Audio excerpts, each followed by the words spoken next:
ஆண்டவரும் இரட்சகருமாகிய இயேசு கிறிஸ்து நிதான நாமத்தினாலே இதை பார்த்து கொண்டிருக்கிற யாவருக்கும் அன்பின் வாழ்த்துக்களையும் ஸ்தோத்திரங்களை ஏறெடுக்கிறேன். இந்த நாளிலும் கூட கர்த்தருடைய தேவ வார்த்தை கொடுக்கும்படியாக கொடுத்த தருணத்திற்காக நன்றி செலுத்துகிறேன். ஏசாயா 40:31. கர்த்தருக்கு காத்திருக்கிறவர்களோ புதுபலன் அடைந்து கழுகுகளைப் போல செட்டைகளை அடித்து எழும்புவார்கள். அவர்கள் ஓடினாலும் இளைப்படையார், நடந்தாலும் சோர்ந்து போவார்கள்.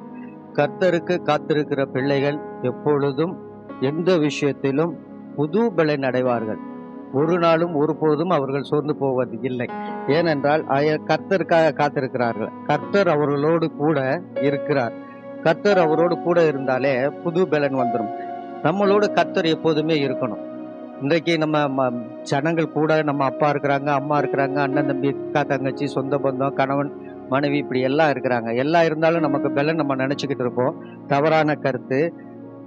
கர்த்தர் நம்மளோட இருந்தால் தான் ஒரு புது பலன் கிடைக்கும். அப்போ புது பலன் வரும் பொழுது கழுகுகளை போல செட்டைகளை அடித்து எழும்புவார்கள். இந்த கழுகுக்கு உள்ள ஒரு சிறப்பு தன்மை என்னன்றதை உங்களுக்கு நான் சொல்ல ஆசைப்படுகிறேன்.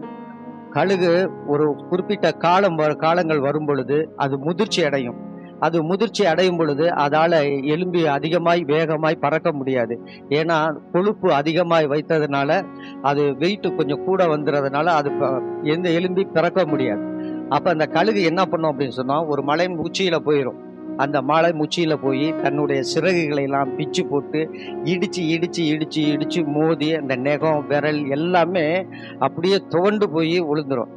அப்ப அந்த வெயிலேயே அந்த கழுகு நிற்கும். அந்த கழுகு என்னத்தை தெரியும் அதிகமா திங்கும்? ஒரு மாடு இறந்து போயிடுச்சுன்னா அந்த மாடு முழங்காலில் உள்ள மச்சம் இருக்கு பார்த்தீங்களா, அந்த மச்சத்தை திங்கிறதுனால அதுக்கு எப்போதுமே வலிமை கூட. அந்த மச்சத்தை திங்கிறது சாதாரணமாக அது திங்க முடியாது. ஒரு கழுகு மேலே எவ்வளோ உயரமாக பறக்க முடியுமோ அவ்வளோ உயரமாத்துலேருந்து அந்த எலும்பை போடும். அப்போ அந்த எலும்பு உடையும் பொழுது அந்த மச்சம்லாம் செதறி கிடக்கும். அதை எடுத்து அது சாப்பிடும். அது தனி ருசியாக இருக்கும், அது பலனாக இருக்கும். அப்படிப்பட்ட பலனை உடையது கழுகு. அதனால தான் அது உயரமாய் பறக்கக்கூடிய பலனை உடையதாக இருக்குது. அப்ப அந்த பலன் என்ன ஆகுது அப்படின்னா, நாளுக்கு நாள் அது கொழுப்பா ஜாஸ்தி அதிகமாகி பெருக்கம் அதிகமானதுனால அதோட பழுவோட மற்ற கழுவோட இணையா பறக்க முடியாதுங்கிறதுனால தன்னை வருத்தி அந்த வெயிலேயே நாள் கணக்குல உட்கார்ந்துருக்கும். மாத கணக்குன்னு கூட சொல்லலாம்.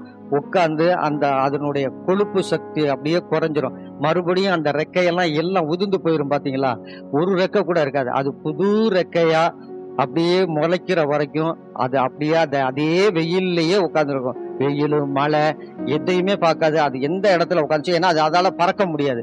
அதோட ரெக்கையில தான் உடஞ்சி போச்சு. அப்ப மறுபடியும் புதுசா அந்த ரெக்கை வளர்ந்து அது பறக்க ஆரம்பிக்கும் பொழுது முன்னை பறந்ததை விட அதிகமாய் பறக்கக்கூடிய பலனுடையதாய் மாறுகிறது. கழுகுக்கு உள்ள சிறப்பு தன்மை அதுதான். கழுகை மனுஷனுக்கு ஈக்குவலா நம்ம ஒப்பிட்டு நிறைய பேசலாம். இப்ப ஒரு சிறு பகுதியா இருக்கிறதுனால இந்த காரியத்தை சொல்லலாம். அப்ப கழுகையை போல நம்ம தேவ சமூகத்துல காத்திருக்கணும். காத்திருந்தா எப்படின்னா, அதிகமா காத்திருந்து தேவ சமூகத்துல ஜெபிக்க ஜெபிக்க ஜெபிக்க ஜெபிக்க கர்த்தருடைய பலன் அதிகமா கிடைக்கும். மனுஷனுடைய பலத்தினால நம்ம ஓடிக்கிட்டு இருக்கோம். அல்ல, நம்ம தேவனை அறிந்த பிள்ளைகள் ஒவ்வொருவரும், கர்த்தரை அறிந்த பிள்ளைகள் அவரும் புது பலன். அப்பதான் கழுகுகளை போல செட்டைகளை அடித்து உயர எலும்ப பண்ணக்கூடிய அந்த பலன் நமக்கு கிடைக்கும். அப்ப யாரு அதிகமா பறக்கக்கூடியவங்க, யாரு அதிகமா வேலை செய்யக்கூடியவங்க அப்படின்னு பார்த்தா கர்த்தருடைய பிள்ளைகள் தான் அதிகமா இருப்பாங்க. அவர்கள் பாத்தீங்கன்னா எங்க ஓடினாலுமே, இப்ப நம்ம கர்த்தருடைய வேலை செய்ய போனோம்னா கர்த்தருடைய பிள்ளைகள் எந்த நேரத்திலயும் எங்கேயுமே சோர்வடைய மாட்டாங்க. அவங்களுக்குன்னு ஒரு சிறப்பு தன்மை. ஓடினாலும் சரி, நடந்தாலும் சரி, எந்த நேரத்திலையும் அவர்களுக்கு சோர்வடையவே மாட்டாங்க. ஏன்னா அவரோட கர்த்தர் கூட இருக்கிறார். அப்ப இதை பார்க்கிற தேவ பிள்ளைகள் அனைவருக்கும் நான் சொல்ல வேண்டிய வார்த்தை என்னன்னா, கர்த்தர் உங்களோடு கூட இருக்கணும். கர்த்தருக்காக நீங்க காத்து இருக்கணும். உங்க வாழ்க்கையிலையும் சரி, குடும்பத்திலையும் சரி, ஊழியத்திலையும் சரி, வேலையிலையும் சரி, எந்த வெளிநாட்டுல இருந்தாலும் சரி, நீங்க என்னதான் வேலை பார்த்தாலும் தேவ சமூகத்துல நீங்க காத்திருந்து ஜெபிக்கிறவர்களாய், தேவனுடைய வார்த்தையை தியானிக்கிறவர்களாய் நீங்கள் இருக்கும்போது கர்த்தருக்காக செட்டைகளை அடித்து எழும்புவர்களாய் நீங்கள் காணப்படுவீர்கள். அன்பு தேவ பிள்ளைகளே, இந்த தேவ வார்த்தையை கொடுத்ததற்காக நன்றி. நீங்கள் புது பலன் அடைந்து சட்டைகளை எடுத்து எழும்புகிறார்கள். கர்த்தர் தாமே உங்களை ஆசீர்வதிப்பாராக. ஆமென், ஆமென், ஆமென். God bless you.